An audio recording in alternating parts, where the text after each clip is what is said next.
Mga mamits, nagluto ako ngayon ng baka. Beef steak. Mga mamits, may baka. Laman ng baka. Timpla na natin. Lalagay tayo ng calamansi juice. Lalagay tayo ng magic sarap. Sweet paprika. Dahon ng paminta.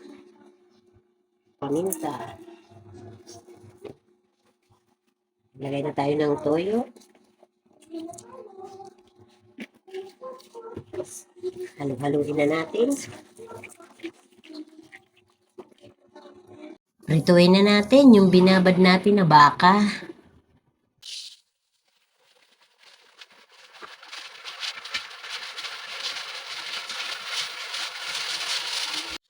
Maprito ko na yan ng konti. Ililipat na natin yan sa pressure cooker. Yung pressure cooker ko yan para mas mabilis lumambot. Yan, linagay ko na yan sa pressure cooker. Lalagyan na natin ng sabaw, yung binabad yung kanina. Pakuluan na natin. Ang sauce ng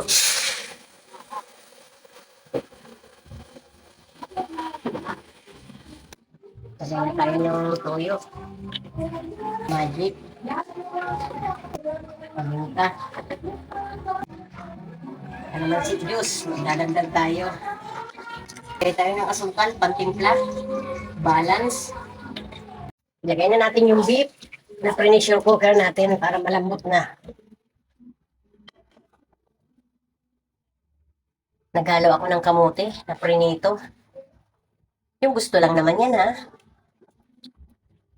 Ako kasi mas gusto ko yan. Maglalagay na tayo ng bell pepper. Yung gusto lang naman maglagay niyan. Lalagay na tayo ng sibuyas. Wow, luto na.